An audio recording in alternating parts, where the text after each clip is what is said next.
নমস্কাৰ প্ৰিয় বন্ধু বান্ধৱীসকল জয় বাপু জয় ভীম জয় সংবিধান আপোনালোকে সকলোৱে দেখিছে মই এয়া মোৰ বুকুত আছে ডক্টৰ ভীমৰাও আম্বেদকাৰৰ প্ৰতিছবি এইজন ডক্টৰ ভীমৰাও আম্বেদকাৰৰ নেতৃত্বতে ভাৰতৰ সংবিধানখন ৰচনা কৰা হৈছিল 2 বছৰ 11 মাহ 18 দিনত ভাৰতবৰ্ষৰ সংবিধানখনে ভাৰতীয় সকলো নাগৰিককে সমান সুৰক্ষা সমানতা প্ৰদান কৰিছে সেয়েহে আমি সকলোৱে বিনা দ্বিধাৰে আমাৰ নিজৰ যিবোৰ অভিমত মত প্ৰকাশৰ অভিমত আৰু আমাৰ ধৰ্মীয় আমি যোনেই যি ধৰ্ম পালন কৰোঁ সেয়া আমাক উপাসনা কৰাৰ স্বাধীনতা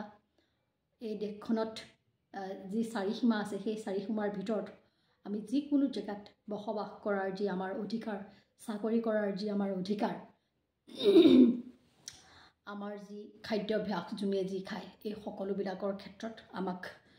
অধিকাৰ প্ৰদান কৰিছে এইখন সংবিধানে কিন্তু আজিৰ তাৰিখত এই সংবিধানখনক বিভিন্ন ধৰণেৰে মানে আচলতে পদাঘাত কৰা আমি দেখিবলৈ পাইছোঁ সৰ্বপ্ৰথমে আমি আহিম সংসদৰ ভিতৰত দেশৰ গৃহমন্ত্ৰী অমিত শাহ ডাঙৰীয়াই ডক্টৰ ভীমৰাও আম্বেদকাৰক যি অপমান কৰিছে সেই প্ৰসংগলৈ অমিত শাহ ডাঙৰীয়াই কৈছিলে যে বিৰোধীয়ে যিটো ধৰণেৰে অনবৰতে মানে আম্বেদকাৰ বুলি কৈ থাকে তাৰ বদলি যদি তেওঁলোকে মানে ভগৱানৰ নাম ল'লেহেঁতেন তেতিয়া তেওঁলোকে 7 জন্মৰ কাৰণে স্বৰ্গ প্ৰাপ্তি কৰিলেহেঁতেন বুলি তেখেতে কৈছে কিন্তু সঁচা কথা স্বৰ্গ কোনোবাই প্ৰাপ্তি কৰিছেনে নাই আমি নাজানো ভগৱানক কোনোবাই পাইছেনে নাই আমি নাজানো সকলোৰে আস্থাক সকলোৰে ধৰ্মীয় বিশ্বাসক আমি সন্মান কৰোঁ সেইটোও সঁচা কথা কিন্তু এটা কথা যে আমাৰ সংবিধানখনে আমাক যিখিনি সুবিধা প্ৰদান কৰিছে আমি যদি সকলোকে শ্ৰদ্ধা কৰি আমি ভালভাৱে চলোঁ তেতিয়াহ'লে ভাৰতবৰ্ষখনেই আচলতে আমাৰ কাৰণে একোখন স্বৰ্গতকৈ কোনো পৰিমাণে কম হ'ব নোৱাৰে এতিয়া কথা হ'ল আমি নিজেই দেখি আহিছোঁ যে যিখন সংবিধানৰ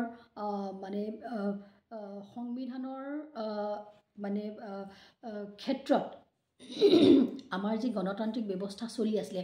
সেই গণতান্ত্ৰিক ব্যৱস্থাৰ যোগেদি নৰেন্দ্ৰ মোদী ডাঙৰীয়া আৰু অমিত শাহ ডাঙৰীয়াই আচলতে শাসনভাৰ লাভ কৰিবলৈ সক্ষম হ'ল আৰু তেওঁলোকে এই শাসনভাৰ লাভ কৰি তেওঁলোকে ভাৰতবৰ্ষখনক কিন্তু সম্পূৰ্ণৰূপে পুঁজিপতিক গতাই দিয়াৰ যি তেওঁলোকৰ মানে আমি কাৰ্যবোৰ দেখিছোঁ তেওঁলোকে যেনেকুৱা ধৰণৰ আঁচনিবোৰ যুগুত কৰিছে সেয়া দেখি আমি আচৰিত হৈছোঁ ভাৰতীয় সংবিধানে পুঁজিপতিসকলক অধিক শক্তিশালী কৰাৰ কথাটোত কিন্তু গুৰুত্ব দিয়া নাই ভাৰতীয় সংবিধানে ভাৰতবৰ্ষৰ সকলো নাগৰিককে সমানভাৱে আচলতে আগুৱাই নিয়াটোতহে গুৰুত্ব দিছে সম বিকাশৰ ওপৰত গুৰুত্ব দিছে গতিকে আমি কথাবোৰ বিচাৰ বিশ্লেষণ কৰিব লাগিব আৰু আমি দেখিলোঁ যে যোৱা লোকসভা নিৰ্বাচনত তেওঁলোকৰ সাংসদেই কৈছিল যে এবাৰ 400 পাৰ কৰি যদি তেখেতলোকক ভোট প্ৰদান কৰে তেতিয়াহ'লে তেওঁলোকে ভাৰতবৰ্ষৰ পৰা এই মানে সংবিধানখন তেওঁলোকে আঁতৰ কৰিব আৰু তাৰ ঠাইত তেওঁলোকে হিন্দু ৰাষ্ট্ৰ ঘোষণা কৰিব আৰু মনুস্মৃতিৰ মতে তেওঁলোকে দেশখন চলাবলৈ চেষ্টা কৰিব এতিয়া এটা কথা হ'ল ভাৰতীয় সংবিধানে ভাৰতৰ যিসকল SC ST বা OBC লোক আছে এই লোকসকলক সকলোকে সমানভাৱে আগুৱাই নিয়াৰ ক্ষেত্ৰত গুৰুত্ব আৰোপ কৰি যিবিলাক চৰকাৰী চাকৰি আছে বা বহু ক্ষেত্ৰত শিক্ষাৰ অনুষ্ঠান প্ৰতিষ্ঠানসমূহত তেওঁলোকৰ আসন সংৰক্ষণৰ ব্যৱস্থা ৰাখি থৈছে কিন্তু ভাৰতৰ বৰ্তমানৰ চৰকাৰখনে বিভিন্ন সময়ত আমি দেখিছোঁ যিটো ধৰণেৰে ব্যক্তিগত খণ্ডসমূহলৈ অনুষ্ঠান প্ৰতিষ্ঠানবোৰ তেওঁলোকে দি দিছে আৰু লিটাৰেল এণ্ট্ৰিৰ জৰিয়তে তেওঁলোকে মানে যাক পচন্দ হয় তাকে তেওঁলোকে নি পেলাই ডাঙৰ অনুষ্ঠান প্ৰতিষ্ঠানবিলাকৰ বিষয়ে বাববোৰ গতাই দিছে যেনেকৈ সেবিৰ অধ্যক্ষা আমি মাধৱীপুৰী বুচৰ কথা ক'ব পাৰোঁ RBI গভৰ্ণৰ যেনেকৈ এজন অৰ্থনীতিবিদ হ'ব লাগে কিন্তু হিষ্ট্ৰী এজন লোকক নি পেলাই তেওঁলোকে যেনেকৈ গভৰ্ণৰ পাতি দিছে এই কথাবোৰলৈ যেতিয়া আমি চাওঁ তেতিয়া আমি দেখিম যে তেওঁলোকে সাংবিধানিক ৰূপত কামবোৰ কৰা নাই আৰু সংবিধানখনৰ থকা যিবোৰ আমাৰ মানে ভাৰত ৰাষ্ট্ৰৰ স্বতন্ত্ৰ সংস্থা আছিলে ইনকাম টেক্স ED CBI হওক বা নিৰ্বাচন আয়োগেই হওক এই সকলো সংস্থাবিলাকক তেওঁলোকে কেনেধৰণেৰে পদানত কৰি নিজৰ মতে কামবোৰ কৰিবলৈ মানে হেঁচা প্ৰদান কৰিছে আমি সকলোৱে দেখিছোঁ মহাৰাষ্ট্ৰৰ নিৰ্বাচনত লোকসভাৰ নিৰ্বাচনৰ পৰা বিধানসভাৰ নিৰ্বাচনত ৭৪ লাখ ভোটাৰ কেনেদৰে বৃদ্ধি হ'ল সন্ধিয়া 4টা বজাৰ পৰা বা 5টা বজাৰ পিছৰ পৰা ইমানকৈ লাখ ভোটাৰ বাঢ়িব পাৰে নেকি এইবোৰ কথা জানিবৰ বাবে বিৰোধী দলে যেতিয়া নিৰ্বাচনী আয়োগৰ পৰা হিচাপ নিকাচ বিচাৰিছে তেতিয়া তেওঁলোকে দিবলৈ অপৰাগ হৈছে তাৰমানে তেওঁলোকে বিভিন্ন ধৰণৰ কাৰসাজি কৰি নিৰ্বাচনবোৰ জিকি আছে গতিকে ভাৰতৰ সংবিধানখনক যে তেওঁলোকে পদাঘাত কৰিছে কুঠাৰাঘাত কৰিছে এই কথা আমি অনুভৱ কৰোঁ আৰু যিহেতুকে আমি আমাৰ সংবিধানখনক লৈ জনসাধাৰণক সচেতন কৰিবলৈ ওলাইছোঁ সেই সময়তে কি কৰিছে ভাৰতীয় জনতা পাৰ্টিয়েও সমানে কিন্তু তেওঁলোকে সংবিধানৰ গৌৰৱ উজ্জ্বল মানে দিৱস হিচাপে পাতি তেওঁলোকে কিন্তু বিভিন্ন ধৰণৰ উল্টা পুল্টা কথা কোৱা আমি দেখা পাইছোঁ কিন্তু প্ৰকৃতাৰ্থত তেওঁলোকে ক'ব খোজে যে ভাৰতীয় সংবিধানত কংগ্ৰেছেহে বহুবাৰ মানে সংশোধন কৰি পেলানি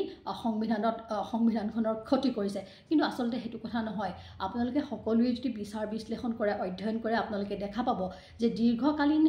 যি সময়ত কংগ্ৰেছে শাসন কৰিছে সেই সময়খিনিত সংবিধানখনতে উল্লেখ আছে যে প্ৰয়োজন সাপেক্ষে সময়ৰ গতিত সংবিধানখন সংশোধন কৰিব পাৰিব আৰু সেইকাৰণে সংবিধানখন সংশোধন কৰি প্ৰত্যেকটো সময়ত কিন্তু ভাৰতীয় নাগৰিকসকলকহে সবল আৰু শক্তিশালী কৰা হৈছে গতিকে উঠি অহা যুৱক যুৱতীসকলে যদি ভালকৈ অধ্যয়ন কৰে যে ভাৰতৰ সংবিধানখন কিমানবাৰ সংশোধন কৰা হৈছে আৰু কি কি কাৰণত সংবিধান সংশোধন কৰা হৈছে সেয়া যদি অধ্যয়ন কৰে তেতিয়াহ'লে সকলোৱে পটকৈ এই কথাবোৰ গম পাব যে ভাৰতীয় জনতা পাৰ্টিয়ে কিমান এটা সাংঘাতিক ধৰণৰ মিছা কথা কৈছে গতিকে আমি সকলোৱে ভাৰতীয় সংবিধানখন কিনিবলৈ চেষ্টা কৰোঁ আহক সকলোৱে ভাৰতীয় সংবিধানখন আমি পঢ়িবলৈ চেষ্টা কৰোঁ আহক আমি যেনেকৈ গীতা ভাগৱত ৰামায়ণ পঢ়িব লাগে তাতোতকৈ বেছিকৈ মই ভাবোঁ আমি ভাৰতৰ সংবিধানখন পঢ়িব লাগে আৰু সংবিধানখন পঢ়িলে আমি নিজৰ অধিকাৰৰ বিষয়ে সজাগ আৰু সচেতন হ'ম তেতিয়া আমাক বিভিন্ন ধৰণৰ এই যি মানে পুলিচেই হওক বা বিভিন্ন ধৰণৰ চৰকাৰেও আমাক বিভিন্ন সময়ত আচলতে ভয় ভাবুকি খুৱাব নোৱাৰিব আমি সজাগ হ'লেহে আমাক ভয় খুৱাব নোৱাৰিব আৰু আমি যেতিয়া বিষয়বস্তুবিলাকৰ বিষয়ে নাজানিম তেতিয়া আমাক ভয় খুৱাব আৰু আমাক শোষণ কৰিব গতিকে আমি যদি সচেতন হৈ থাকোঁ সজাগ হৈ থাকোঁ তেতিয়া আমাক শোষণ কৰিব নোৱাৰে সেয়ে সকলোকে মই অনুৰোধ জনাইছোঁ ভাৰতীয় সংবিধানখনৰ বিষয়ে আপোনালোকে সকলোৱে জানিবলৈ চেষ্টা কৰক শেষত পুনৰবাৰ ক'লোঁ মই জয় বাপু জয় ভীম জয় সংবিধান শুভৰাত্ৰি